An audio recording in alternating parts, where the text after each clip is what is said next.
In New Orleans, WDSU TV, and get a sense of how they are covering this storm for the people there. Forecast taking it right back up to Florida, and of course I don't wish this on anyone, but I truly didn't think it would become this strong, nor did I believe that that it would be coming towards us. This is a situation where I believe that the 4,000 National Guard that are scheduled or standing by, they are going to be they do such great work, and they are going to be earning their pay in the next few days. All right, and weeks. Some new information I just got in here, speaking about traffic, which we've been talking about a lot lately. Highway 90 in the Morgan City areas, we've been talking about backups near Calumet Bridge in St. Mary Parish, bypassing 90 by taking 182. That's creating lots of delays at Calumet Bridge. Mississippi State Police, congestion all over 55, 59, and I-10 now. And State Police saying that Wrigley's Bridge, heavy traffic, it's really at a dead stop. The bridge is actually out of service. It's broken. Crews are working at it at this time, and we're not quite sure at this time when it should reopen. And a big reminder here, just from what we're hearing from not only law enforcement and different jurisdictions, but also from drivers calling in and our own friends, stay away from US 90. It's apparently completely jammed there. Yeah, Mississippi, it would have been. It looks like they've called in their own voluntary. I'm not sure if they're mandatory or not in Mississippi, but definitely they've been making strong statements now. Their folks to try and get out. And in a perfect world, those roads might have been open to Louisiana motorists, but now there are 2 states and folks on the coast trying to get out. This is a very telling picture that you're seeing right now. This picture of I-10 going westbound. What's telling about it is that the stack of people in the left-hand lane, that shows you that people are very educated as to what they need to do as far as contraflow is concerned, and they've taken the time to know where they want to go. The left-hand lane means people are going to go over into the actual eastbound lanes of I-10 heading towards Baton Rouge. If these people didn't know what to do, they would obviously be in the right-hand lanes and moving that way. We saw that all the way from yesterday, ever since this thing started.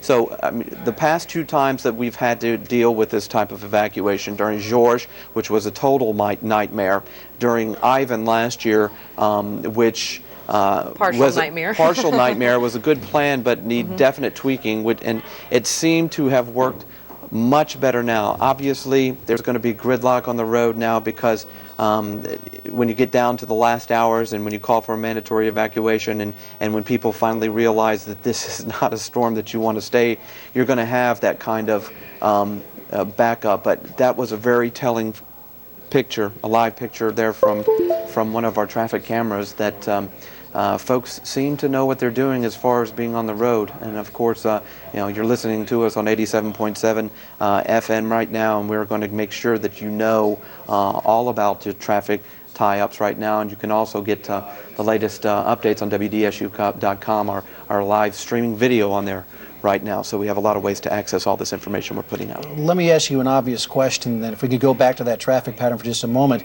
If those folks in the left-hand lane are doing the right thing, then what are the folks over there that were in the opposite far lanes? Some of them might be going toward a 55. Right, and the right-hand lane is also where the exit ramps are still accessible. This is probably local traffic that you see on the right-hand lanes going, because you can still get off onto the side roads off of I-10 along that area, but once you get over until the contraflow lane, which is the eastbound lane of I-10, that's where you'll be on that roadway until you get far to Baton Rouge. So it's still, to me, it speaks that people do know what they're doing, because obviously there seems to be some organization there. Okay. All right, Ed Reams, well, thanks so much for sitting with us for a little bit, and I know we'll see you again in just a bit. Thank you. You know, another thing that we've been talking about throughout the morning is, you know, there's some tourists who are stuck here because the airlines could no longer fly out of here. No cars. No cars. Rental cars. Exactly. You know, especially you have some people who might be out of the country might live outside of the country. So obviously, where are they going to go? Bad time to come to New Orleans, And in fact, unfortunately. that's one of the reasons why Mayor Ray Nagin said during his news conference that he included hotel employees as essential personnel, because there are so many people who are stuck in our city when we have this Category 5 hurricane coming our way. And in fact, Mark Upgran from our sister station in Oklahoma City, he is down here in New Orleans helping us cover the storm, and he has the hotel angle for us. The downtown area is starting to thin out a little bit. There are still people left coming to motels as well. Right here at the Holiday Inn downtown Superdome, they are starting to board up the windows. In fact, we are joined now by John Steffes, the Director of Sales here. What has it been like around here for the last day? Well, we've been just watching the news very carefully, watching the Weather Channel, talking to the city leaders, taking their advice. We yesterday basically turned off our reservation system so that only those people that already had reservations were staying in the hotel. And we've strongly urged them as they're checking in to leave the city. So most of the folks that are staying in the hotel are employees and their families.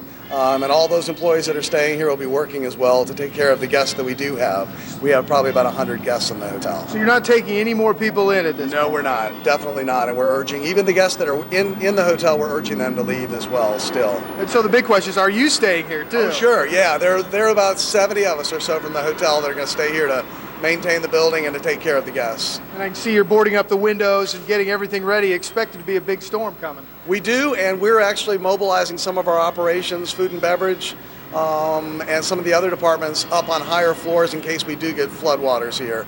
Today we'll be serving in the restaurant as normal, but after that we'll probably go to a ballroom and start serving in there up on another one of the guest room floor, another one of the floors of the hotel. Okay, Mr. Steffes, thank you very Thank much. you. As we said, the hotels and motels filling up. If you don't have a place to stay, it's going to be hard trying to find one. We're downtown. Mark Opgran, WDSU News Channel 6. Thank you very much, Mark. And just a couple of traffic notes that I want to let folks know about. We mentioned this earlier, but it's obviously worth going through again. Airline Highway, which according to Alec Gifford a few hours ago was a mess, but I guess we probably can say that about every major artery at this point. But Airline Highway is moving now. However, at 5 p.m. today at the St. Charles Jefferson Parish line, they're going to start sandbagging across Airline Highway. Right. You will no longer be able to get past that point at 5 o'clock. So that's another thing to consider about taking Airline. I guess it's 1:35 right now. I guess you could still be on that road and feel like you can get through that point by 5 o'clock. But pretty soon now, that's going to become a problem. And you're going to have to just say, hey, I-10 contraflow, I've got to head there if I'm heading west. And if you don't follow the rules, they will kick you out and send you outside into the elements. One other thing. Ivan was the last time this drill took place. They had about 2,000 people packed into the Superdome. There were some problems. Although there was order for the most part, when people left, there was some looting. There was some furniture taken. Security officials at the Superdome bent on making sure that does not happen again. And so because of that, security much more present for this storm than Ivan. But then again, this is a whole nother ball of wax, Katrina, compared to Ivan. That's the latest from right here at the Superdome. Let's throw it now back to you guys in New York. You know, Jeff, about 100,000 people, we're told, are trapped, along with you, in New Orleans right now. They were not able and have not been able to get out.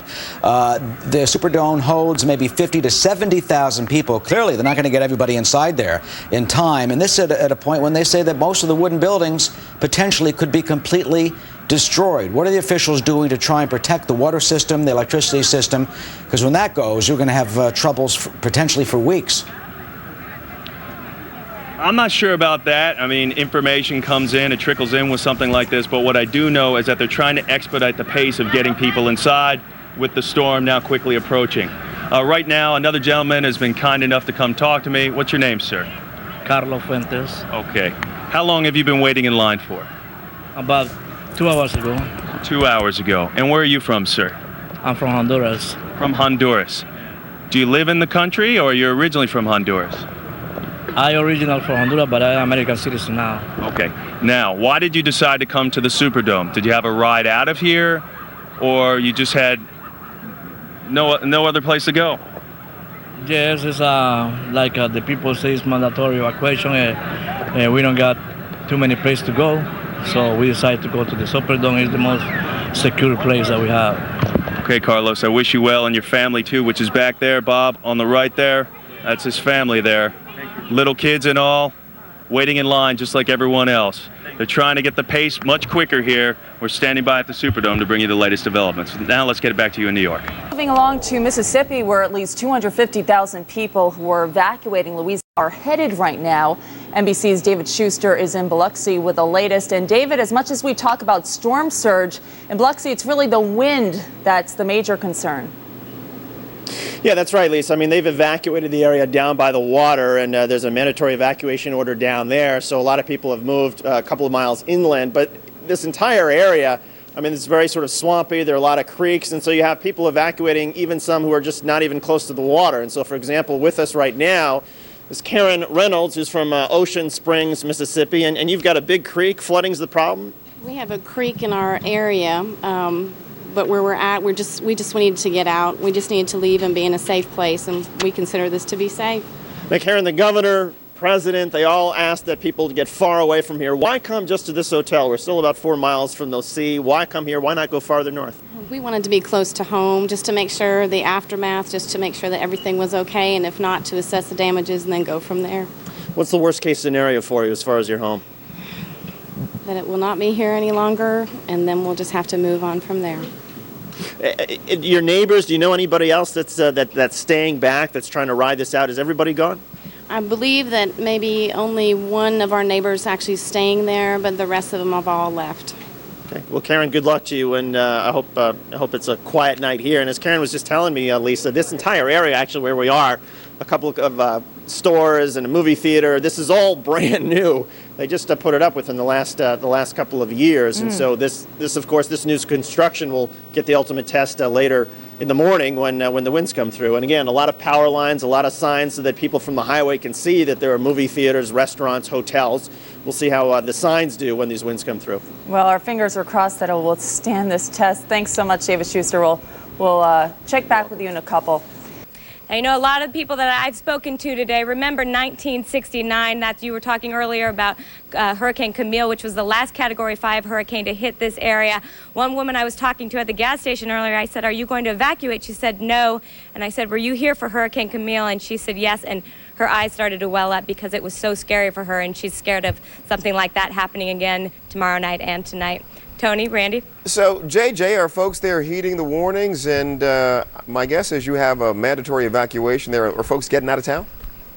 Yeah, you know, I-10 is right behind us. That was the street.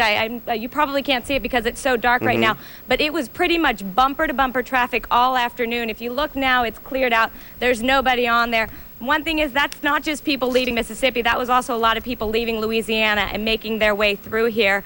As far as the mandatory evacuations go, the shelters have filled up. Most of the shelters have filled up, so people are heeding them. But of course, there's some people who are just kind of taking this in stride and saying, "I'm going to ride it out." And those folks who are going to try to ride this out, they understand that once the storm makes landfall, it's going to sit on them for a while. Do they understand that? I certainly hope they do. The officials here have been warning all afternoon. They've been very clear to say how devastating they think this can be, and they've been very clear to tell people to get out. JJ Ramberg. JJ, thank you. Throughout the night, we are going to be bringing you the latest, very latest forecast with Bonnie Schneider, so we'll have that for you right after the break. CNN's special edition coverage of Hurricane Katrina continues in just a moment. Keep watching CNN, your hurricane headquarters. 5-year-old. But what would you like to see happen in terms of additional funding or additional support structurally for the city of New Orleans and for this area of Louisiana as a result? Zero. We've had about 5 or 6 hours now of heavy rain to go along with that. So some real danger for the people along the coast here of Mississippi. 6 counties have been mandatorily evacuated. We're not seeing anyone out on the streets. No movement at all. There was a curfew in effect last night. And the worst is still to come.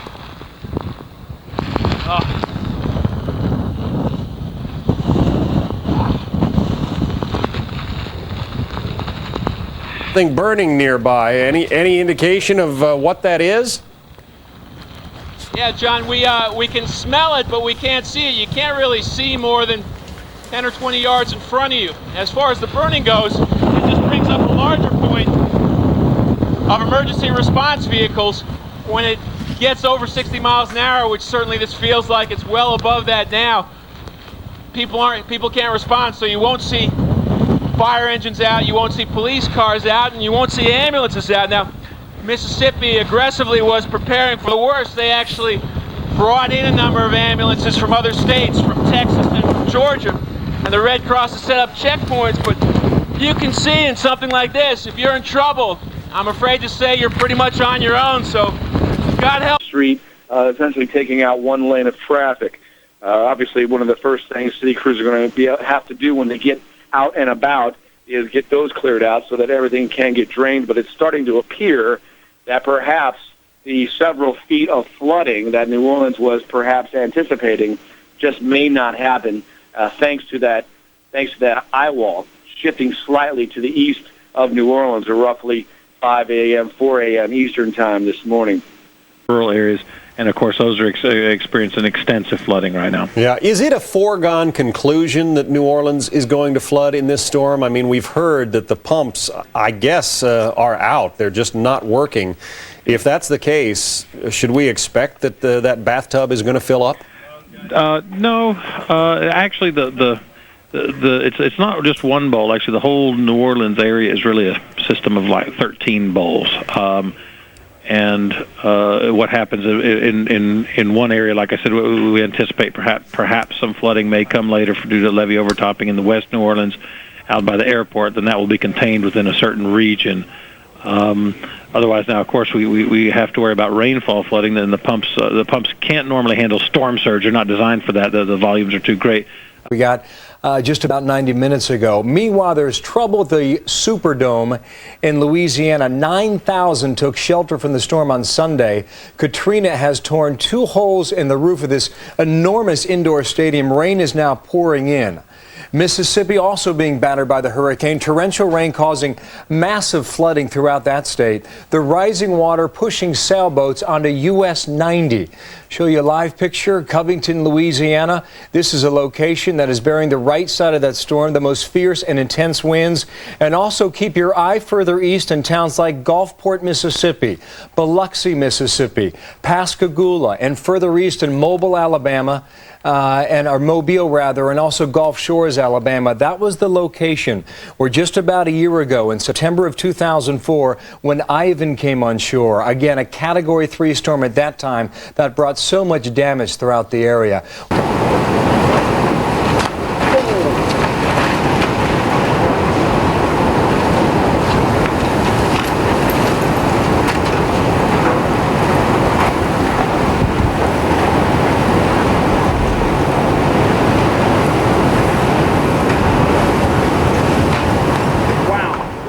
Thanks to our affiliate WFOR there in New Orleans. Brian Andrews doing some great reporting along with his photographer, just giving a sense of what it was like within the past couple of hours there. Now some more Associated Press photos coming in to us. Let's take a look at these. This one from Gulfport, Mississippi. It's a damaged business district there, including what looks like a Dairy Queen that was wiped out. You can see the cars trying to make it through. There you go. There's the business shot right there.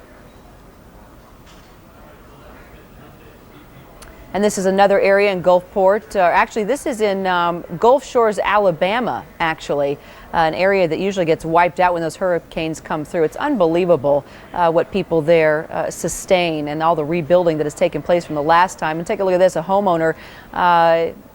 Actually, this copy's not matching up with these photos, so I'm going to kind of wing it here. I don't know where this photo is, but we'll keep moving along. What about the next one? There we go. That looks like a homeowner in the floodwaters there in his front porch, I'm being told, possibly in Fairhope, Alabama on Mobile Bay. You can actually see behind him. We're going to take a quick break. More hurricane coverage right after this. Would then overtop if you had a high tide and a storm surge occurring at the same time. Again, forecasters very concerned about the filling the bowl scenario, if you would. If the rain continues to pour into New Orleans, how is the rain going to get out there? Well, the city is in a sort of bathtub, and the only way to get the water out from inside that bathtub is to pump it back over the levees. And so you have to make sure that the levee is still sound, and then pump the water back over the levee. And do you think that we're still days away from any sort of pumping action? Well, it depends on any damage to the pumps, power, etc. But and depending on the depth of the water that's ultimately left in the city, those pumps, even operating at full capacity, can probably only lower the water a foot or so a day. And so you may have a lot of people who are out of their dwellings or businesses for some time.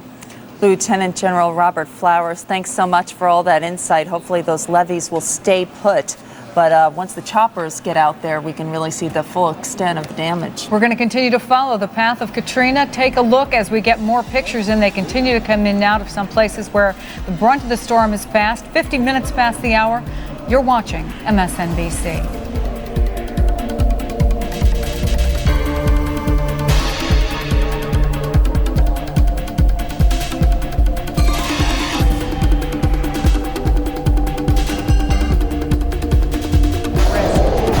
Folks aren't taking too much of a risk, but we do appreciate the videographers, the engineers, as well as the people that we see on camera. That's amazing. Who go out Look there at to the cover rain. it.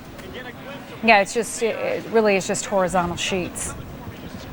Canal Street, the main area there through downtown New Orleans, Louisiana, and one of the reporters from WWL. In the meantime, NBC's Janet Shamlian is braving the elements for us in Baton Rouge, Louisiana, and we want to go to her now. Janet, what's happening in Baton Rouge? Well, Contessa, I'm not really sure I can compete with what's going on Canal Street there, but do want to update you on the Emergency Management Center here in the state's capital, which is where I am. It is a hub of activity, and the real issue now is just keeping people from trying to get back to their homes, and that's a problem. Authorities need to use this time to search out areas which have been unreachable until now, but they find that they are already having to turn a lot of people away who are trying to get back in, and we're talking mostly about the New Orleans area. The other issue is the unspoken question, at least at this center, and that is there loss of life? There's a big concern about that, and it's obviously something they don't have an answer to, but they're trying to get people back into those areas right now. And the other element they're pursuing is helicopters. We've heard why you shouldn't go back to the coast right now, because you can't get to where you want to go. There is obviously major and widespread severe damage on the coast and in the southern tier counties.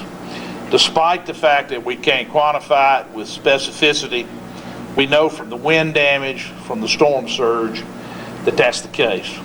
Now, to give you a more detailed report about some specifics, let me turn this over to Robert Latham before I finish, and then we come back and take questions. Robert. Thank you, Governor. First, just let me highlight some of the major areas that we're working on and the things that we can tell you right now. I know last time we told you we couldn't tell you much. We have a little. Most of the people, though, in our part of the hotel were in their rooms just riding out the storms. They brought their dogs, they have their children there with them. There's no power in the entire area, and there's lots of downed tree limbs, there's lots of water in the streets, there's lots of people that are still huddling inside shelters. We understand at Covington High School there's still 330 or so people there. To the east of us in Slidell, Louisiana, on the east side of Lake Pontchartrain, we're hearing tales that almost every home and business has been touched by the winds and the rain of Hurricane Katrina. This is in St. Tammany Parish. In Plaquemines and St. Bernard's Parish, we're hearing reports of people calling in saying they too are stuck on their roofs because of the rising water. It's a very serious situation here. It's just calm enough now for us to go out and actually survey the extent of the damage here. And that was Donna Gregory a short time ago. Now, there are parts of the Big Easy breathing a sigh of relief this afternoon. New Orleans was spared a direct hit when the hurricane made landfall east of the city. A direct hit almost surely would have swamped New Orleans, which in some parts is at least 10 feet or so below sea level. Retired Army Lieutenant General Robert Flowers is the former chief of the Army Corps of Engineers. He can explain what's in store for the city below the sea. Thanks very much for joining us. Well, it's very good to be with you. Give us your... We were just thought this would be a safe place, and we probably can't even leave out of here to go back home. And when they say it's time for us to come back, scary. And we're going to be hearing from a lot more people who say the same thing. It was very scary, but now the storm clouds are clearing along the Gulf. Storm still a powerful one as it heads north. There's more of our coverage ahead on the other side of the break. You're watching MSNBC. Water lapped against houses. Streets became rivers. Motorists tried driving through it. Some made it, others didn't. On one flood-prone stretch of Interstate 10, cars bobbed in it. One driver was pulled from his vehicle just before it went under. I was driving I-10 westbound trying to get to Kenner to the Williams Boulevard exit, and I didn't see the water. It just blends in with the gray of the road, and I just drove right into it. Katrina slid to the east of New Orleans, sparing the city, which is below sea level, the bone-chilling consequences of a direct hit. But it was bad enough. Ask Charlie Wegman. 2 feet of water surrounded his house. I'm 64. I've never seen this area flood like this. I've never seen this much flooding anywhere in this area in all my life. Not even for Betsy. Not even for Betsy.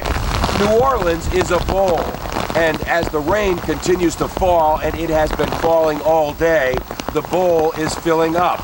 Nearly every street has some degree of water on it. Behind me, water ankle deep to knee deep. This is Elysian Field. At the end of Elysian Fields is the lakefront. It's impassable. We can't get there. All this water was just from the rain. Some spilled over the levees that protect New Orleans. While the city staggered, some took it as an opportunity to loot. They poured out of a supermarket, shopping carts loaded. For as bad as it is in New Orleans, the cliche is indeed appropriate. It could have been so much worse. John Zarella, CNN, New Orleans. And then there are those who are trying to get from one place to another and finding it impossible to do that, certainly on any of those coastal roads along the Gulf. Places like lower Alabama, where roads have been closed due to flooding. That is where CNN's Ted Rowlands is picking up the story for us. He's just outside Mobile, Alabama, to bring us up to date on what the effect has been there in that region. Ted, good morning. Good morning, Rick. And the problems here in Mobile pale to comparison of what we have been seeing over these last few hours in Louisiana, and to the problems that many fear are taking place in the Mississippi Gulf Coast region, in the smaller towns that have not been fully investigated by search and rescue folks, and they're waiting in a lot of those cases until morning. In Biloxi, Mississippi, there has been 30 confirmed deaths. From CNN is confirming that number now, and that death toll is expected to rise at daybreak as they assess the damage there. Biloxi was hit extremely hard by Katrina. Buildings devastated, some completely, some partially, streets flooded, and there is a real concern, as we said, that there is going to be more destruction discovered at first light tomorrow. The problem here is that first they had to wait till Katrina had moved through, and now, as soon as the sun went down, it is too rural in a lot of these areas to go in and search for people. There are a number of communities that there has been no or little contact from. Bay St. Louis, Pass Christian, Long Beach, Waveland. These are all communities in between New Orleans and Biloxi, and just past Biloxi along the Mississippi Gulf Coast. And there's real concern tonight that when they do get in there tomorrow, they're going to find a lot of destruction, and they're concerned about the folks that didn't heed the warnings to get out. These are all communities ranging from 6,000 to 17,000 people, and the question is how many of those people tried to weather Katrina out and how many gambled and lost. Here in Mobile, streets flooded throughout the day today. They're coming down now, but the power is out here. As you might imagine, there is a curfew that has been instituted, and it will be for some time from dusk until dawn. Nobody is allowed on the streets of Mobile to preclude the problems that we saw in Louisiana with the looting. There are patrols out here. We've been hearing them bark out orders to folks that are breaking the laws here to get back into their homes. There was an oil drilling platform that came loose and bashed into the Cochran Bridge here in Mobile. That caused some problems there.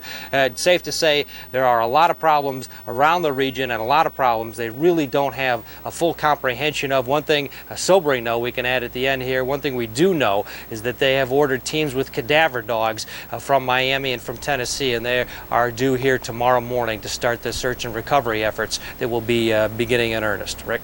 We'll expect that assessment sometime in the morning, and we expect to to follow up on it for you here on CNN. Ted Rowlands bringing us the very latest there from Mobile, Alabama. We thank you, Ted. Many people in Alabama are stranded and homeless after Hurricane Katrina slammed into the Gulf Coast. Reporter Jennifer Mayorley from our affiliate station WKRG in Mobile talked to one man who emotionally described his loss and his struggle to try and survive this storm. How are you doing, sir? I'm not doing good. What happened? The house just split in half. Your house split in half? Right here on Hollingham, Bayview. We got up in the roof, all the way to the roof, and water came and the house just opened up, divided. Who was at your house with you? My wife. Where is she now? Can't find her body. She gone. You can't find your wife? Oh, she told me everywhere she told me. I tried. I hold her hand tight as I could, and she told me, "You can't hold me." She said, "Take care of the kids and the grandkids and my kids." What's your wife's name in case we can put this out there? Tony Jackson. Okay, and what's your name? Hardy Jackson. Where are you guys going? We ain't got nowhere to go, nowhere I'm going. I'm lost. That's all I had. That's all I had. As long as what I'm gonna do. That was reporter Jennifer Mayorley from our affiliate station WKRG. Well, despite some of the reported deaths in Mississippi and elsewhere from Hurricane Katrina, still no official storm deaths to report from Louisiana. Although Governor Kathleen Blanco believes it's an inevitability, to use her word. Charged with securing the areas involved is the Louisiana National Guard, and Lieutenant Kevin Cowan is joining us from Louisiana's Office of Emergency Preparedness. And David, it's come at the worst time. My wife and I were in New Orleans last week. In fact, this time last week we were over there, and I turned to her and I said, "Will you please?" 95 degrees. Yeah, I said, "Will you please remind me to stop going to New Orleans in August?"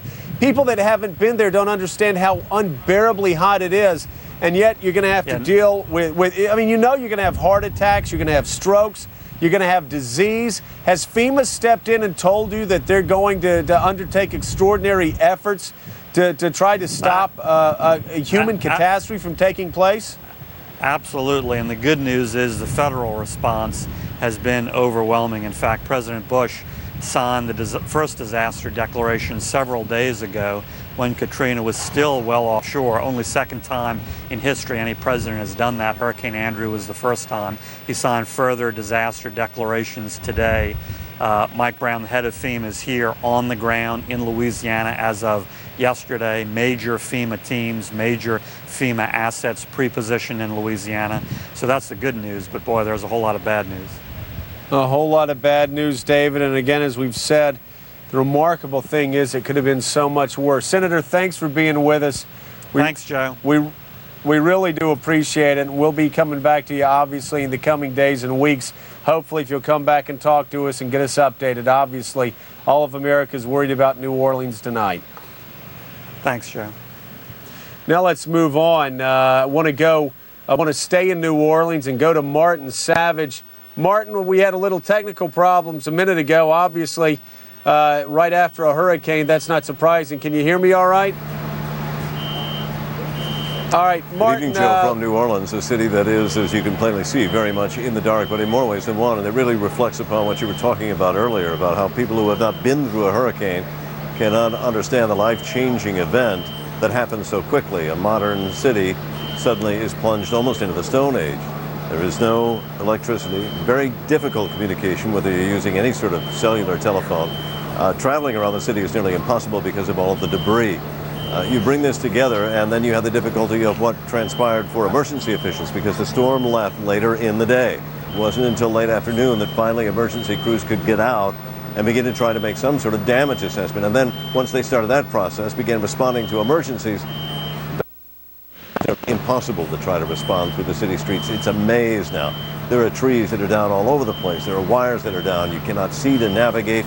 And even for emergency vehicles, it is very slow, very difficult going. The National Guard is out on the streets also trying to provide security. There have been instances of looting earlier in the day. They are trying to prevent that from happening again overnight. Keep in mind, though, this is a huge population. Many of them are people who live here. Others are tourists that were trapped here. There is nothing to do. The hotels have no air conditioning. Most people are being forced out onto the street, if only to get a breath of fresh air and to get away from the confines of what they've been living in for the past 24 hours. There has not been a report of a major death toll here, but again, it is hard to tell. There are a lot of buildings that have collapsed that will require search and rescue teams to go through them, and there's a lot of standing water in high places that will have to drain. New Orleans did not get it as bad as it feared, but it was plenty bad enough. Joe? All right, thanks so much, Martin Savage. Greatly appreciate it. I'll tell you what, the devastation, I mean, if we can, show those aerial shots again. The devastation of New Orleans last night and this morning, just terrible. This is one of the worst storms, one of the worst hurricanes I've seen. And again, I've grown up and followed scores of these things over the past 20, 30 years. And I'm just afraid we're going to see a higher death toll as we move forward. The man who's going to be responsible, unfortunately for him, it's a difficult job, but the man who's going to be responsible for trying to take this hellacious situation and make the most out of it is Mike Brown. He's the director of FEMA, and he joins us now live from Baton Rouge, Louisiana. Director Brown, thank you so much for being with us. Unfortunately, we've spoken too much over the past year about hurricanes, but this one, Mike, provides you with so many challenges.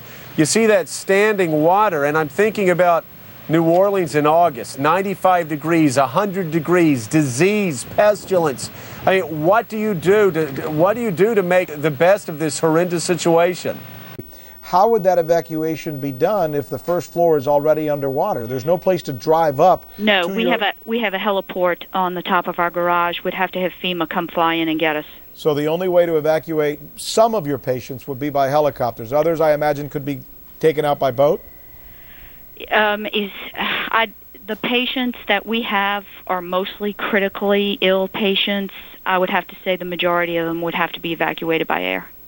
Wow. And this is Tulane University Hospital, which, as I recall, is just west of New Orleans proper, correct? We're in downtown New Orleans. Right in down. We're in the Central Business District of New Orleans. When do you expect to make this decision? Well, we just received confirmed reports from Louisiana State Police that the breach in the levee on the 17th Street Canal is 2 blocks long. Now, that's a breach in the levee that holds back the Lake Pontchartrain. Even with all the pumps operational, which we still haven't confirmed that all of them have been turned on, but even if they do turn on, they're not going to be able to compete with Lake Pontchartrain. The water is rising so fast, I cannot begin to describe how quickly it's rising. Tell me this again, and if you would, tell me what your source is on that information of the breach, which you characterized as what, a block long? 2 blocks long. A breach 2 blocks long along the levee where? 17th Street Canal in Lakeview, New Orleans. And that would be one of the levees leading out of Lake Pontchartrain. That is one of the levee systems for Lake Pontchartrain. It is the geographical border between Orleans Parish and Jefferson Parish, but the breach in the levee is on the Orleans Parish side. So it's dumping all the lake water into Orleans Parish. And it's essentially running down Canal Street. I mean, from the top of our buildings, we have white caps on Canal Street. The water is moving so fast. Wow, that is new information as far as we can tell here. You say you had a conversation with some police officials about this? Louisiana State Police. Louisiana State Police, and they confirmed that to you? Yes. So it looks at this point that if this water continues to rise, you are going to have to make a decision, and it certainly appears that the decision will be to evacuate. Are there any other buildings aside from yours that are going to be affected by this, by the way? Yes, Charity Hospital is currently in process of being evacuated by air. They have 90 patients on ventilators. They are working right now with Louisiana National Guard and FEMA to try and air evacuate. They are directly across the street from us. And the waters continue to rise. You mentioned earlier that the waters were already at the very top of your first floor and now starting to get onto the second floor. Yes. And it's rising at what level, you said? An hour ago, the water was rising at 1 inch every 5 minutes, but the rate of rising water is increasing. So I can't tell you. extremely busy right now. Wow. Karen Trojer-Caraway, thanks so much for bringing us up. I've got to run. We wish Thanks you the so very much. best. No, thank you for being with us. We're going to take a quick break. The news coming in as we speak, really developing on the air as the information changes.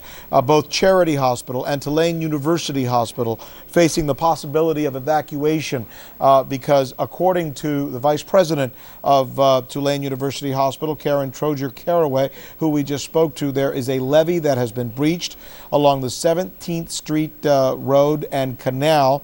And as a result, that breach is so large that the water that is in Lake Pontchartrain is now pouring into the road. And that is the reason, she says, that they're now considering this evacuation. We will continue to look into that as we do other stories and other developments on this story. I'm Rick Sanchez. We'll be right back. Keep watching CNN, your hurricane headquarters. Major breach, we should say, of Lake Pontchartrain. It's something we here at CNN will continue to investigate as the morning goes on. By the way, other information that we've been gathering throughout the morning, and Mississippi authorities estimate 54 people are dead as a result of Katrina. 30 of those, by the way, as we confirmed here on CNN, dead in Harrison County, Mississippi, at the Biloxi St. Charles apartment complex. And that's where a massive storm surge is being blamed for damages that are being reported there. Governor Haley Barbour terms the scene as catastrophic, his word. Meanwhile, there's good news. In New Orleans, nighttime search and rescues have saved hundreds of stranded people who have been literally stuck in these floodwaters. These are one of the pictures you're looking at now of boats that are being used to go to the places where people are either A, on their roofs, or B, stuck in their attics, calling for help, many of them being rescued. Unfortunately, many more still need to be rescued. Let us take you out now to our own weather center and check in with... Came up quickly. They fled to their attics, those that could, and now boats are going around and they are yelling and they are knocking and they are busting out windows and they are dragging people out of their attics. But they have too few boats. There are only 2 boats working this area. I'm told that the New Orleans police put out a call to all its officers saying, if you have a boat, bring it here, help us.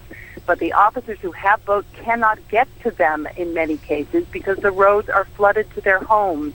And so I just saw some people bring in jet skis. They are going out on jet skis to try and rescue these people.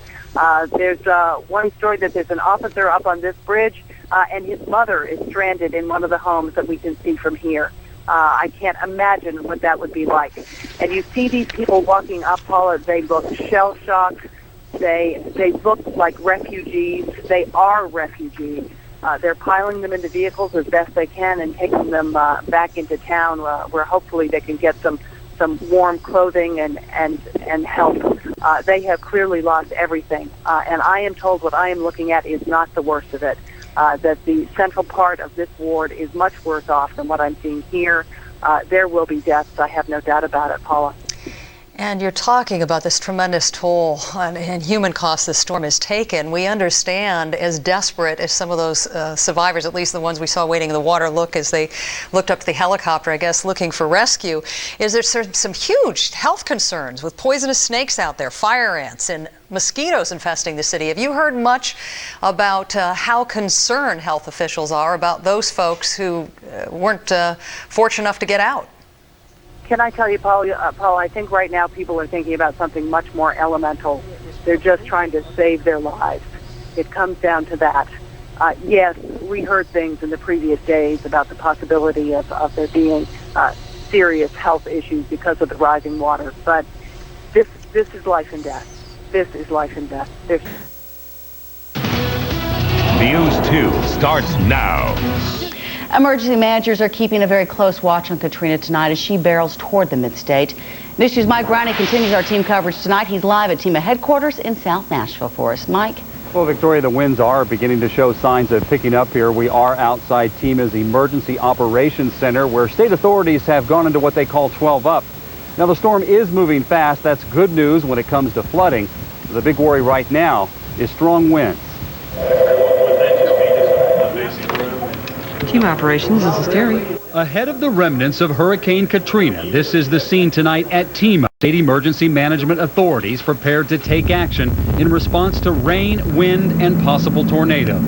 That's always a possibility, and that's something you have to keep a close eye on. The storm seems to be moving fairly fast, so hopefully there won't be as much of a chance of flooding. Officials from a half-dozen state departments, including military and safety, gather in this makeshift emergency operations center. They track the hurricane as it makes its way to Tennessee and its expected path just west of Nashville. A path spawning inland tropical storm and tornado watches, as well as possible flooding along the Duck River in Columbia and Mill Creek in Davidson County. It's very fluid right now. It can change anytime. With 80% of residents in lower parts of Louisiana and Mississippi heeding warnings to flee and reports of double the normal traffic on northbound interstates, an ag park was opened in Giles County for evacuees fleeing in recreational vehicles. And the courthouse in Hohenwald opened up at 8 p.m. tonight for anyone preferring to leave their homes for a more sound structure. They've opened the courthouse as a temporary shelter for anyone who needs it. They're also secondary in the National Guard Armory at Hohenwald. 4 to 6 inches of rainfall is expected in Middle Tennessee over the next 12 to 15 hours, possibly as much as 8 inches in some areas. A bigger worry, the mid-state bracing for winds of 20 to 45 miles per hour, with possible 60-mile-per-hour gusts. The worst winds aren't expected until after midnight in the Nashville area, and you should be advised that if you haven't done so already, you should grab some batteries and flashlights for power outages. Also, secure any items that might still be outside, light items in your yard. We have one late word to pass along to you tonight. They have opened a shelter in the Murray County area. That shelter now opened for people to take shelter if they need to in the Murray County area. And we're live right now in downtown Nashville, actually at the TEMA Center. Mike Browning, News 2, back to you. All right, Mike, thanks so much. In Sumner County, emergency managers huddled tonight to plan for this advancing storm. Directors study the radar and determine how they will best respond. Those managers say they will stay at the headquarters all night long, watching the situation as it develops. And that was some coverage from WKRN. In Nashville. Our Nashville affiliate, Right. ABC's Nashville affiliate, as they prepare for what's left of keeping each other in Katrina. line We here this are, morning. we Over are. here, Cameron. Over here. We'll have more news coming. Yesterday we saw flooding. We had a storm surge at the Mobile Bay of 10 to 15 feet. It did cause flooding in portions of downtown Mobile, as a matter of fact. You can see some of those floodwaters now. Trees were brought down. We saw buildings damaged. An oil rig crashed into a bridge. We had 3 1/4 inches of rain in Mobile, which was a record for the date. And we had some radio reports last night of some looting taking place last night. They actually put a curfew into effect at some points. Now, it's not just along the Gulf where we had the impact from this storm. Again, the storm's so big and moving with such velocity into the interior portions of the nation that it affected places far away from the Gulf. Mike Von Fremd is in Meridian, Mississippi, with more on that. Good morning, Tony. As you say, Meridian, Mississippi is more than 150 miles inland. It is where thousands came to seek shelter. But Katrina roared through Meridian at hurricane strength with winds of more than 80 miles per hour. 2-century-old trees are now toppled over this Victorian home. 250,000 people here in Mississippi are now without power. Homes are damaged, the roads are a mess, and shelters here are overflowing. Now officials are begging people to stay put in the crowded shelters, but many say they're anxious to see what's left of their homes. Now back to Robin in Gulfport. All right, Mike, the damage far-reaching. You see cars with their windows blown out. I got to tell you something, Charlie and Diane. I remember after Hurricane Camille in 1969, the day after, gorgeous. The day after Hurricane Katrina, a beautiful sunrise here on the Gulf Coast. Go figure. Yeah, Charlie and Diane? It's always such a contrast. Okay, Robin, thanks. And I just want to say for all of you who've emailed us about Robin's family, which you know lives down there, she told us earlier on that her family is okay, the house not so good, but the family's okay, and she's thinking, of course, about everybody who still doesn't know. But let's get the rest of the day's news. Are still there, no power, and as we were reporting yesterday it looked for a time as if the roof might come right off the Superdome. And we want to tell you a little more about what Katrina is doing. Curfew was lifted at 6 a.m. local time, so people are about to venture out. And every time you look, you see something new. Like I had noticed that hole in the roof. Of course, you can't miss all these power lines that are down everywhere, up and down the Mississippi Gulf Coast. This power pole snapped in two. We landed last night in Lafayette, Louisiana, drove all the way here to the Mississippi Gulf Coast, 200 miles. The entryways into New Orleans completely blocked off all along the way. There was no getting in or out of the Crescent City. And as Jeffrey Coffin reports, it was one long, dark night in New Orleans. Katrina is gone, but take a walk on the streets of New Orleans after dusk, a city with no power, very limited phone service. And you can see that this city is still vulnerable. Even before the hurricane had left town, the police were busy. What were those guys doing? It was looting. Overnight in the tourist areas, New Orleans police are everywhere. Most of us has nothing to go home to. Most of our homes were destroyed. Everything we own. This is typical of the problem the police here now face, trying to secure a city where the streets are pitch black. There are no revelers on Bourbon Street. Bars are shuttered because officially there is a dusk to dawn curfew. Although with no lights, no air conditioning, it is impossible to keep people inside. We're going to try and get a U.S. Air out on Wednesday instead of Tuesday. These two women from New York and Ohio couldn't get out before Katrina arrived. Now they are stranded and afraid to venture out. Just you're not aware of your surroundings. You can't get a good sense for who's behind you or what's going on, so it's just not safe. Just because there's no power. I mean, I can't see 2 feet in front of me without a flashlight. I'm not going out. I'm staying here. There are so many pressing needs: cleaning up, getting the power on, getting those who fled back home. But first, the city needs to secure its streets. For Good Morning America, Jeffrey Kaufman, ABC News, New Orleans. As in New Orleans, there were a number of shelters that were open here along the Mississippi Gulf Coast, about 24 of them, thousands of people in there. In New Orleans, it was considered the refuge of last resort. We're talking about the Superdome, which received a lot of damage. It was considered a safe haven, but David Muir tells us, boy, it was anything but safe at one point. It was shortly after 7. The howling winds were peeling back parts of the roof. It began pouring inside. And for the 10,000 people sitting underneath the massive metal roof, it was an incredible and frightening sight. I was hoping that it wouldn't collapse. Sounded like a tin can ripping open with a can opener or something. And we seen a light from the top of the ceiling. You can see the light from the outside coming in. And water was coming everywhere. It was raining just like it was rained outside. When the Superdome was finished in 1975, authorities were convinced it was strong enough to withstand a Category 5 hurricane, 200-mile-per-hour winds. But this was the first real test. Cynthia Salerno and her husband packed what little they could, not sure if they'd have a home to return to. And then this. Definitely was frightening. At home, when you hear that kind of noise, you can move and get out of the way. Here, the roof is so huge, so heavy. Which is precisely what emergency workers were most concerned about. Debris from the roof was falling onto the field. And the evacuees were once again evacuating, this time leaving their seats and heading for cover. The Superdome is now soaked. It's a hellhole. It's very miserable in here. And authorities hope to move the thousands here to other shelters. But they have to find those shelters first and admit that could take days. For Good Morning America, David Muir, ABC News, New Orleans. Many, many long days ahead of people there in New Orleans and here on the Mississippi Gulf Coast as well. And we'll have more on the destruction of Hurricane Katrina throughout the morning. But let's get the rest of the morning's headlines. Let's will long be remembered in communities along the Gulf coasts of Louisiana, Mississippi, and Alabama. The storm's landfall was the story of the week on television and in newspapers across the country. But for the people who live in the strike zone, its impact will last a lifetime. Here's a look at how two of our CBS affiliates, WWL-TV in New Orleans and WKRG-TV in Mobile, Alabama, covered the story. Katrina roared into the Mandeville-Covington area with ferocious power. Wind gusts at or near 100 miles per hour knocked down traffic lights, splintered tree branches, and ripped sheet metal from buildings. Even as the winds were still howling, residents of the Country Club Estates neighborhood near Mandeville looked over the damage. Yeah, it's pretty rough. The wind was real high, and it was gusting like crazy.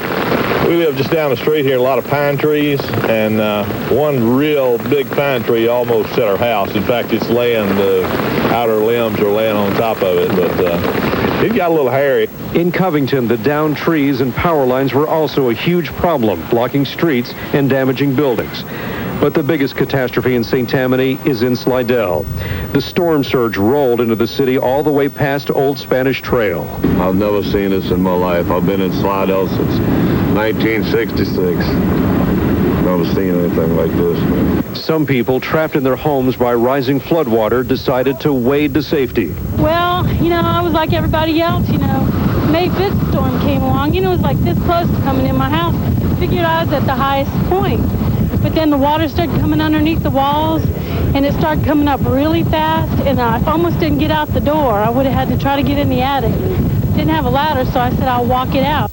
Residents of Slidell are now facing a life-changing disaster. On the North Shore, I'm Mike Ross, Channel 4 Eyewitness News. We were prepared to see damaged homes, damaged property. We were not prepared for any loss of life.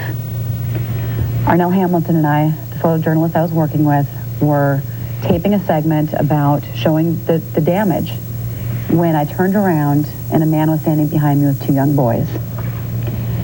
And he said, "I lost my wife." And that's when I said, and we were already in the midst of taping, and we said, "What happened?"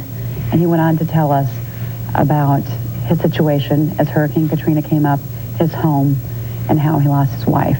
And we taped that, and I believe we're going to show viewers that, or our radio listeners can listen to it.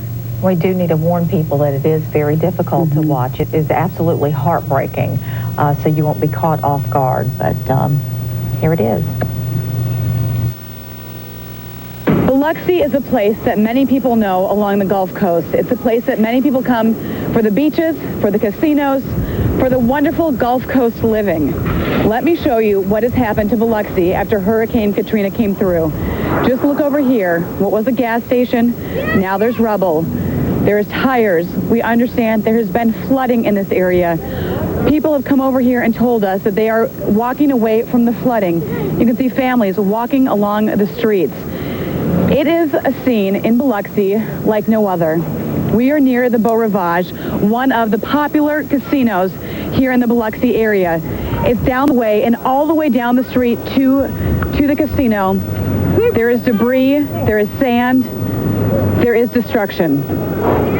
People who are walking by here have said they have never seen something like this. One gentleman told us that there was water up to past the first story of the apartment building. He was fortunately on the second floor. Lots of people are out getting around looking to see what the destruction has brought. One woman even walked by saying she lost her mother. Hurricane Katrina is proving to be a powerful, destructive, and maybe deadly storm here along the Gulf Coast. We know that people will remember this storm for years to come. I lost my wife. How are you doing, sir? I'm not doing good. What happened? The house just split in half. Your house split in half? Right here on Hollingham, Bayview. We got up in the roof, all the way to the roof, and water came and the house just opened up, divided. Who was at your house with you? My wife. And where is she now? Can't find her body. She gone. You can't find your wife? Oh, she told me. She told me. I tried. I hold her hand tight as I could, and she told me, "You can't hold me." She said, "Take care of the kids and the grandkids and my kids." What's your wife's name in case we can put this out there? Tony Jackson. Okay, and what's your name? Hardy Jackson. Where are you guys going?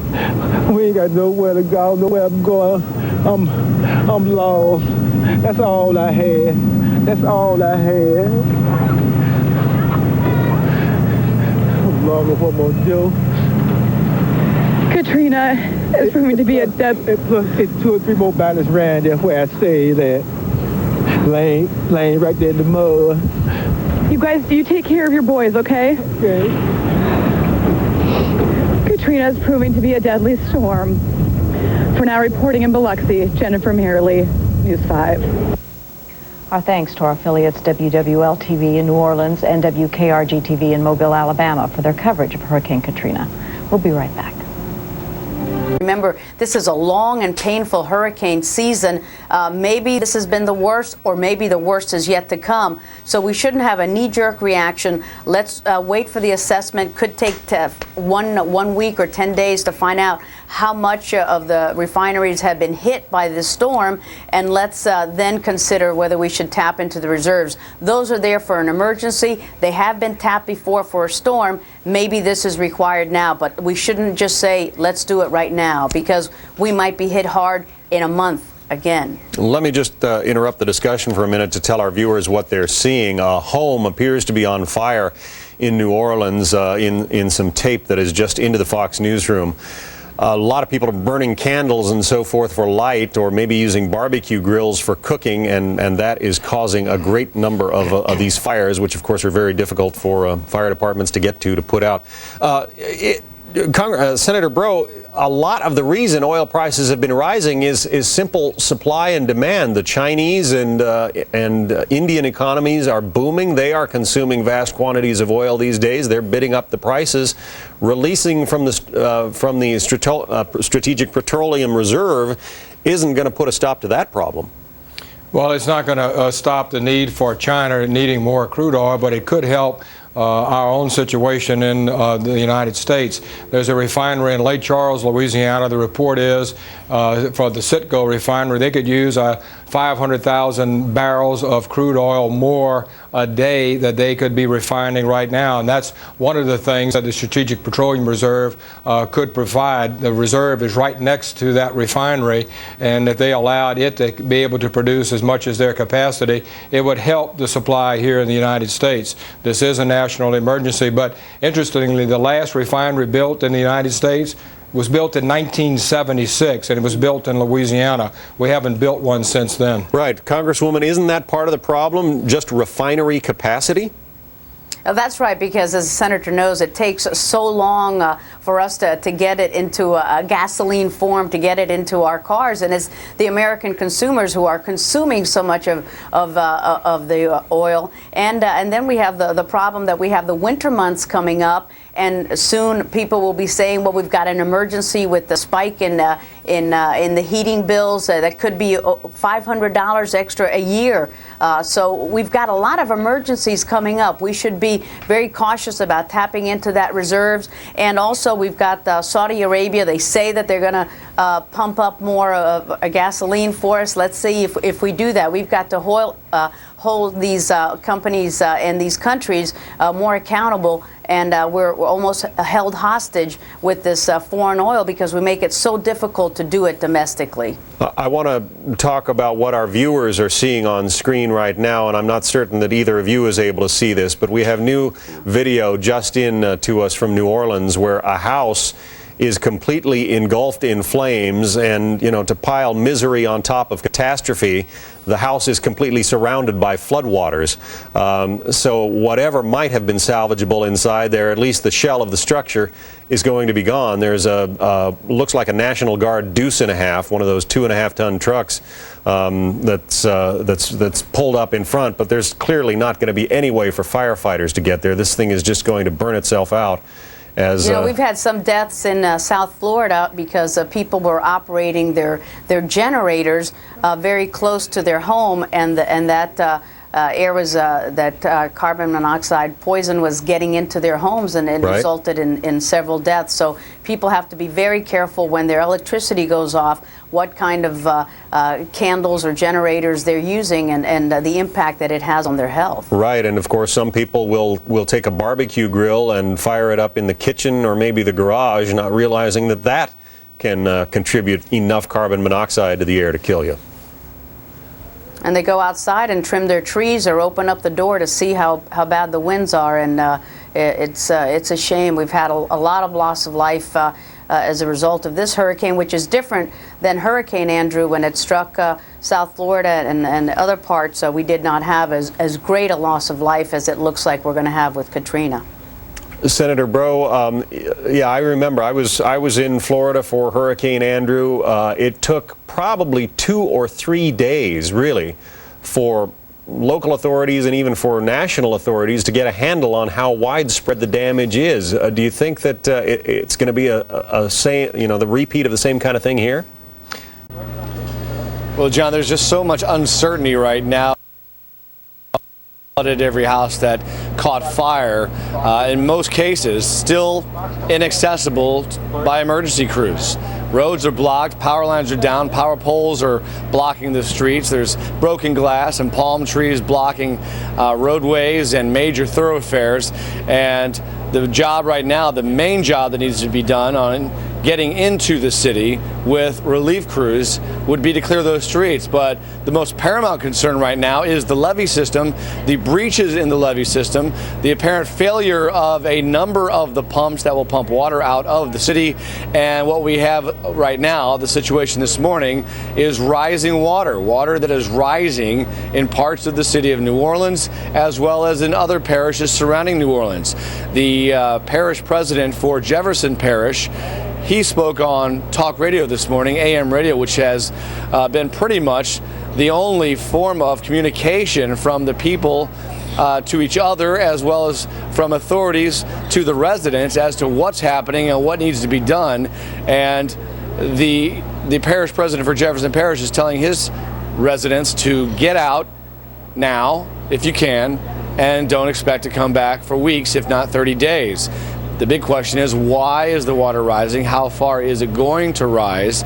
Is this simply underneath the city, all of the flood water that came in, the storm surge, and the water swishing around, theoretically, if you can picture that? And now it's trying to figure out the low levels. That's one theory being espoused by some on the radio this morning. But the bottom line is there are a lot of people walking around now. Nobody is certain what exactly is happening. It's nearly impossible to get anyone to communicate with you. The power is out. There's no electricity. There's no telephone lines. All of the landlines are out. Cell service is hit and miss, and about 99% of the times it's miss. People are walking around with their cell phones in the air trying to see if they have any service, and the only place we've been able to actually get some cell phone service today was about 8 blocks away from here. All of this was on this bridge. What you see here was on this bridge.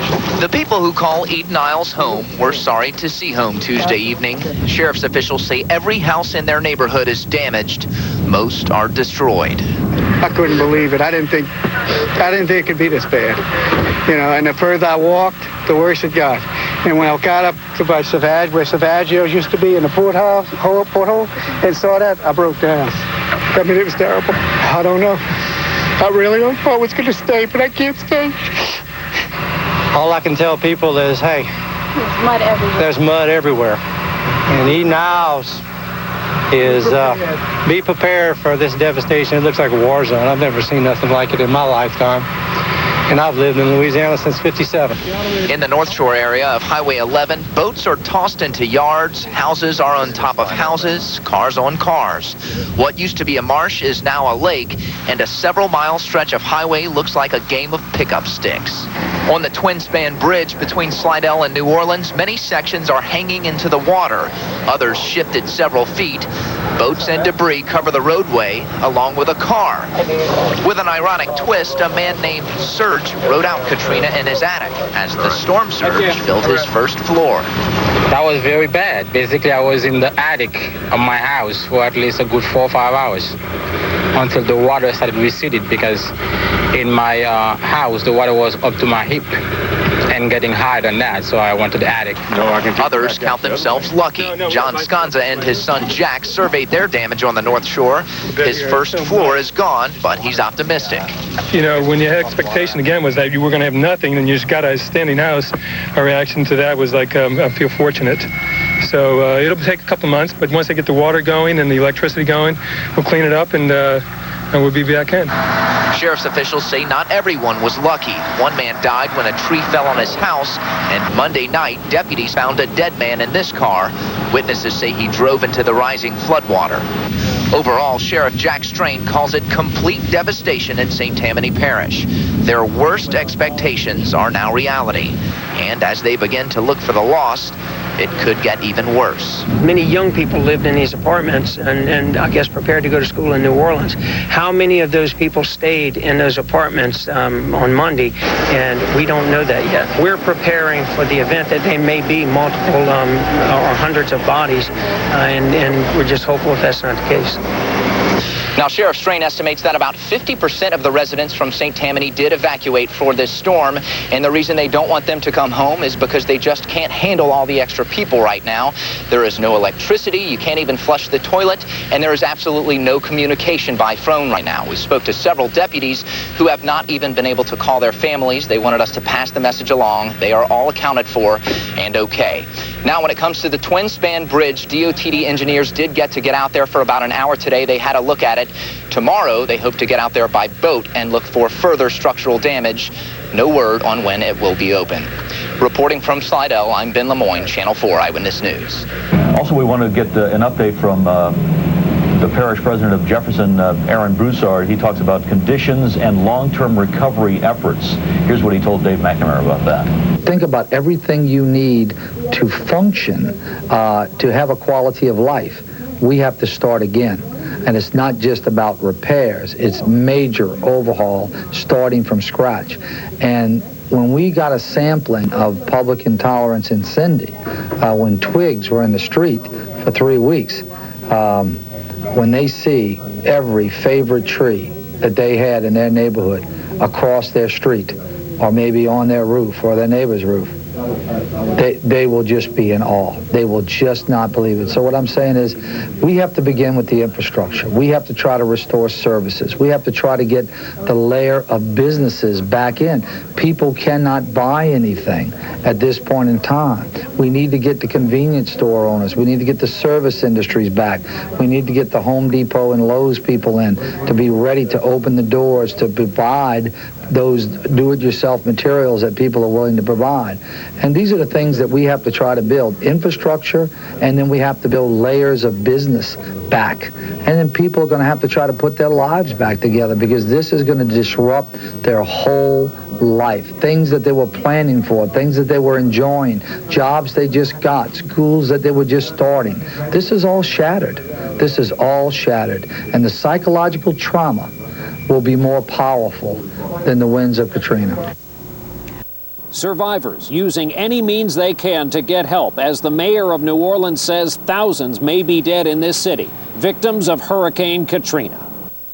Tom Cameron's Grace. Brett Huntley. David Brayton. John Chen. Tom Brokaw. Underwater, under siege. Floodwaters paralyze New Orleans as officials move to evacuate everyone still in the city, including 20,000 people in the Superdome. Desperate wait, no shelter, no power, no clean water, no food. What's next for the victims in devastated Gulfport, Mississippi? And help on the way, how Americans near and far are trying to get help to those in Katrina's path. Hurricane Katrina. This is a special edition of NBC Nightly News with Brian Williams, reporting tonight from New Orleans. And good evening again from New Orleans tonight, a city underwater. The mayor here gave voice to what many had feared today, that thousands may be dead in these floodwaters. And tonight, officials at all levels of government are mobilizing to evacuate all 100,000 people still here. Tonight, we join you from inside the Old French Quarter on one of the few dry streets in the center of the city. This storm, it is now clear, will change life in this country. It has already transformed this region. The president confirmed late today it will take years to recover from this. There is a massive federal response on the way. For the survivors of Hurricane Katrina here in New Orleans, there were pleas for help by any means available, from people perched on rooftops or wading through the streets in search of higher ground for a second day in a row now. There are still rescues going on as we come on the air tonight. To the east of us in the Gulfport, Mississippi area, in many places, there's not a soul to be found or a building left standing. Residents are lining up in search of anything to eat or drink. And they, believe it or not, are the lucky ones. So far, Mississippi has confirmed 110 deaths, but the mayor of New Orleans again says the number dead in this city alone could number in the thousands. And the Pentagon is sending another 10,000 National Guard troops to Louisiana and Mississippi by the end of the week. That will bring the total deployment to 21,000 to this battered Gulf region. And that is just part of a huge effort by this nation's government and defenses to tackle the massive problems left in this hurricane's wake. We are covering this story once again from all angles tonight, and we begin with NBC's Martin Savage, who is here with us in New Orleans. Marty, good evening. Good evening, Brian. You're right. It was a frightening statement that came from the mayor of New Orleans today when he was pressed on how many may have died. He said a minimum hundreds, possibly thousands. But today in this city, they were focused simply on surviving. The flooding in this city is leveling off, but 80% of New Orleans is still underwater. And while the mayor wants everyone to get out of the city, people here are still trying to figure out how to leave. Already thousands of people roam the streets in a mass migration looking for food, water, help, or just a way out. Right now. They told us go to the Superdome. If you want to be rescued, go to the Superdome. All of a sudden, now they're telling us go to the bridge. Oh, we have very few resources. What are we supposed to do? Among those in the confused crowd are thousands of tourists far from home, far from help. I feel like they forgot about the 100 people that were staying in the Dauphin in Orleans, and we have nowhere to go. We haven't seen any cops. We haven't seen any National Guard. We haven't heard anything. The Superdome, which was the shelter of last resort, has become the last place anyone wants to be. Get us out of here! We want to get out of here! The air has gone bad. The toilets are overflowing. Tensions are rising among rival gang members inside. Things are so bad, state officials are now evacuating the evacuees. Excited to see these buses? Am I? This is heaven sent. Definitely. This is a blessing right here. 475 buses loading up to take these people with so little left to another way station, the Houston Astrodome, 350 miles away. Looting continued throughout the downtown area today. It isn't a game for many of these people. It's a matter of survival. You know, you're not supposed to do that. I know we don't, but if we're barefoot and we're walking in the water, our face is going to get cut. But it's still dangerous. As police search this office supply store, elsewhere residents plunder at will. The filthy water shifts constantly, creating a hot zone for diseases. We are gravely concerned about the potential for cholera, typhoid, and dehydrating diseases that could come as a result of the stagnant water and the conditions. And cutting off access, leaving residents to hold up desperate messages for whoever might be watching from above. One of those flying overhead is President Bush surveying the scene from Air Force One. But the people on the ground are more interested in the Coast Guard helicopters who've come to give them a chance to live. This man finally arrives at a safe location, one more survivor in a city where so many are still waiting for a helping hand. Meanwhile, the Army Corps of Engineers says it will take weeks to pump all the water that's in New Orleans out. That's once they get the pumps going. Brian? Martin Savage here with us tonight. Marty, thanks. And remember, at the Astrodome, at least they will have power and water and air and food. Think of the hospitals here in New Orleans. As you'd imagine, they are in perilous conditions, running on generator power, no running water, no supplies. NBC's Carl Quintanilla was on his way to try to find out what was happening at one of them when he ended up in a rescue situation himself. This is the scene on Napoleon Avenue. A neighborhood of stately homes flooded to the front door. Choppers above us, our crew drives until we have to walk. The water is getting too deep, and it's getting deeper. We're told there's a hospital about 6 blocks away, and we're going to try to make it there. Each encounter gets more and more profound. We got people in 3-story houses that's still trying to survive out in the houses. An airboat offers to take us to the hospital, but it sinks in the maze of tight corners. We dig the boat out, and Stanley Bordelon, a volunteer who has brought 4 of his airboats to New Orleans, offers us a ride. But just as we reach the front door, we meet Terrence and Victoria Tunson, swimming up to their chins, a young married couple who say they need to find their father stranded at home. Dad, he's trapped in a house. Slowly, we reach their street, and it's suddenly clear this neighborhood is packed with people who never left. We finally see Victoria's father. He's built a raft out of the back door and uses it to get to our boat. So does the dog, Scoops. As we head back, we learn the hospital has no patients. They've all been airlifted. But there are 1,000 employees and family members inside waving down at us. Across Orleans Parish, 2,500 patients have been evacuated from hospitals. Finally, on dry ground, Victoria and her father are lucky. They'll try to get to family in Houston. But the hard part is all too clear. Missions like this are going to have to happen again and again and again. Carl Quintanilla, NBC News, New Orleans. There is no quality of life, period, in this region tonight. And aside from journalists being waylaid to help the stranded all around this area, volunteers are showing up just to offer to help.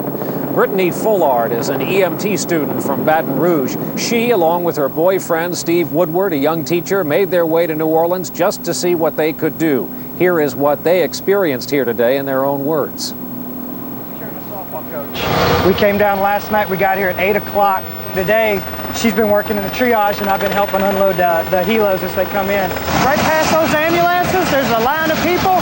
We're waiting for the buses to come back. Then we're going to get y'all on the buses and get y'all out of here. It's hell. I mean, I can't imagine what these people are going through, losing everything they have, you know, and I volunteered for a day, 2 days tops to be down here to help as best I can. There you go, buddy. They're going to go that way. You follow them. Can't even describe it. You just hope that you get these little ones. They get these little ones out and they get them to safety before any of the little ones are hurt. You know, and there's only so much you can do. You help one person and you turn around and you got to go straight to the next. He's been going forever, 30 hours straight. But he's not gonna stop. He won't stop. Just trying to stay busy, you know. Less time to think about it. Brittany and Steve, two volunteers from Baton Rouge, Louisiana tonight in their own words. Tonight, the U.S. Navy is sending 4 ships loaded with food, water, soap, and medicine. But for residents in neighboring Mississippi, those supplies can't get there fast enough. We have 2 reports from the Mississippi front tonight, beginning with NBC's Lester Holt in Gulfport. Lester, good evening to you. Brian, good evening to you. The only thing angrier than Katrina are the thousands of hungry, tired, and thirsty that Katrina left in its wake. A handful of stores finally opened their doors today, and the people of Gulfport were ready for them. It's going to be very, very slow.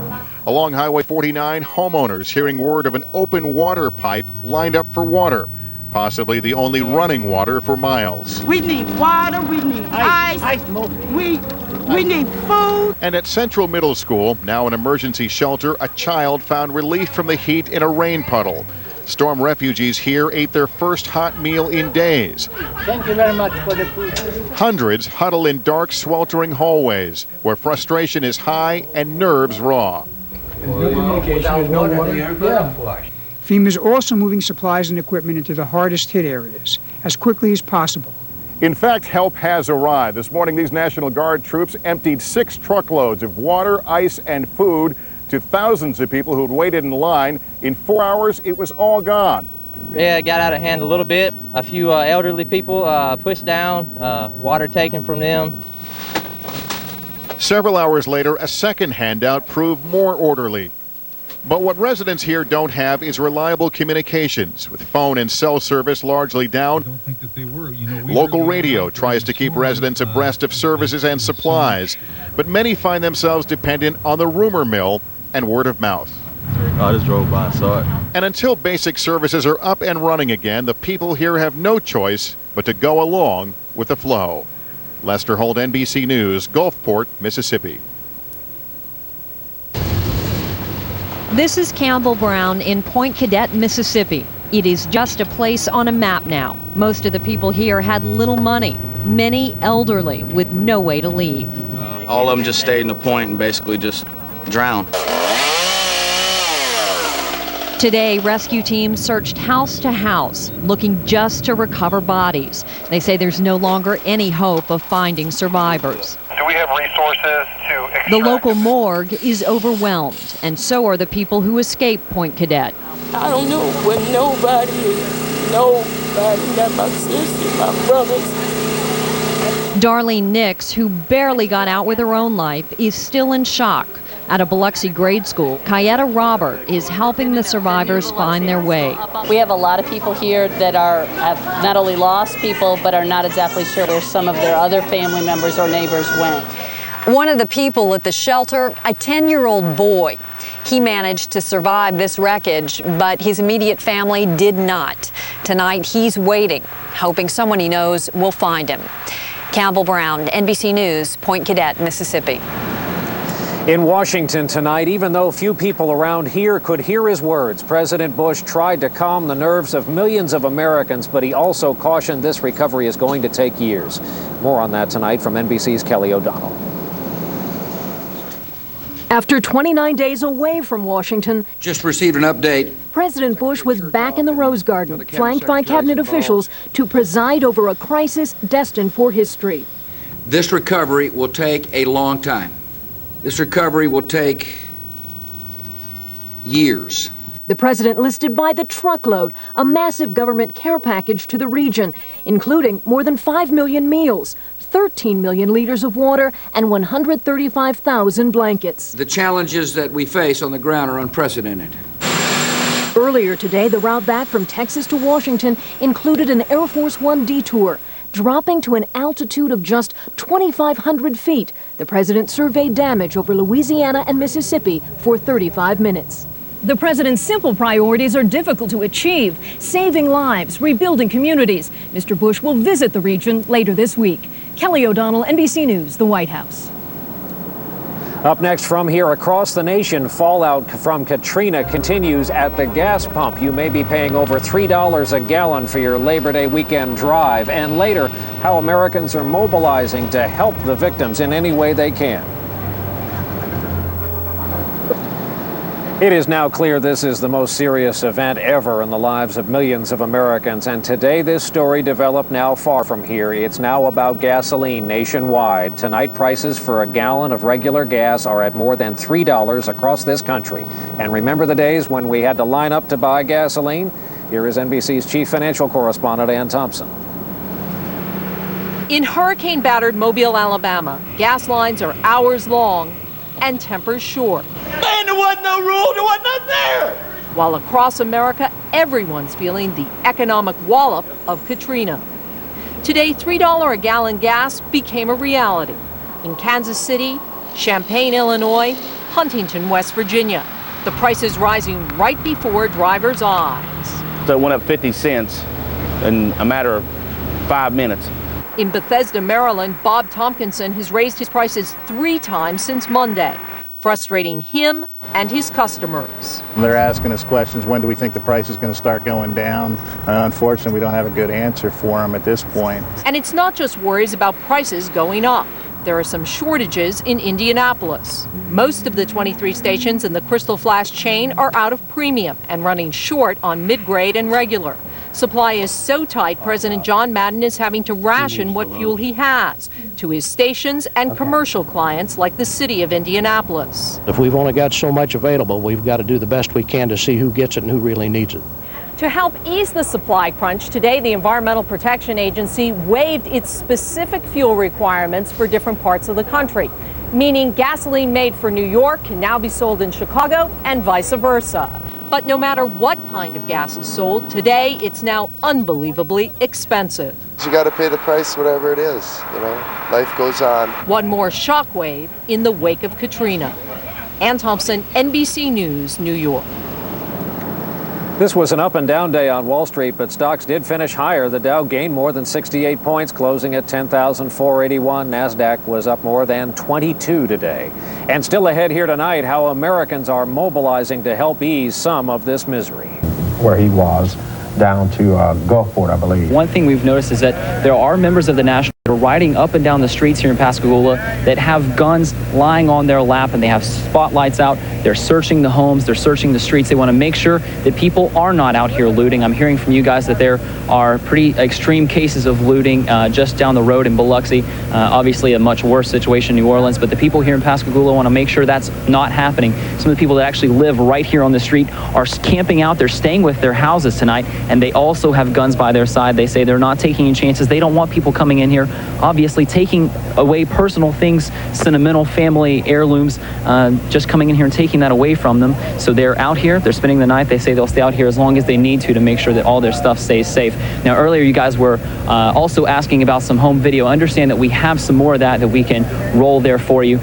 This home video that I believe you should be seeing soon was shot here in Pascagoula by a family, the Wiley family. They were inside their home when the waters of Katrina were coming inside the house. At one point, they say the water was as much as 4 or 5 feet high. Water just crashing through the windows, just filling their living room, pushing all the furniture in the house, also to the front of their house. Since their house actually backed up to the Gulf of Mexico, all the water just broke through the windows and the walls and pushed everything really just into one pile, even ripped the carpets up off the floor. Some pretty dramatic video that took place right here in the Pascagoula area that gives you a first-hand account of just how terrible this storm can be and how it was for people that decided to ride out the storm in their homes. Several people here in this area, just in this little neighborhood, also decided to ride out their homes.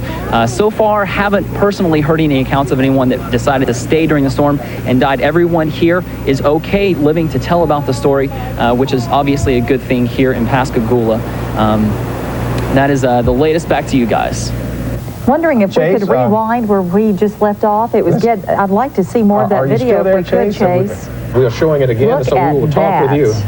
Imagine the people, how many people along the Mississippi Gulf Coast, in Alabama and Louisiana, in their own homes, looking down on this water, the waves coming in, and, you know, getting to higher ground, wanting to know how much higher it's going to get, and some, it overcame them. Thank goodness this family lived to tell about it. Well, you're seeing the video now of the stories that we've been hearing about people having to go up to the second floor, and that water continues to rise, and then they wind up in their attic and eventually on the roof. Yes, and, fighting off snakes and whatever else may be in the water. And think, you know, this is your home. This is your safe haven. This is where you come home from being, you know, whatever you've done all day, at work all day. And imagine watching it go to pieces and your life being in danger and not knowing what's going to happen. That's just... Well, Chase, we want to thank you very much for sharing that video with us. It kind of tells the story of the stories we've been hearing about people having to escape to the roof and in some cases not making it at all. Yeah, and Chase, make sure you thank that family for sharing that video with us, and just thank God that they're here to tell it. Our thanks to WKRG-TV in Mobile. We'll be right back. The sign on this car reads, "Let us in." It is a desperate plea from the Jones family. All 9 packed into their car days ago and fled Hurricane Katrina. They are now outside Houston's Astrodome, hoping to get inside. We're past need. We're past enough need. We're homeless. We don't have nothing. Everything we have is washed up. Right now. You know, this is only for the people from the Astrodome. I didn't been in like... But they, like hundreds of other evacuees, are being turned away. They're not helping. We're stranded. You know, we don't see nobody we need. Where are they? This is it. This is it. Where are they? Where's the help? The Astrodome is being turned into a shelter, but only for the 23,000 plus refugees on their way to Houston from New Orleans' Superdome.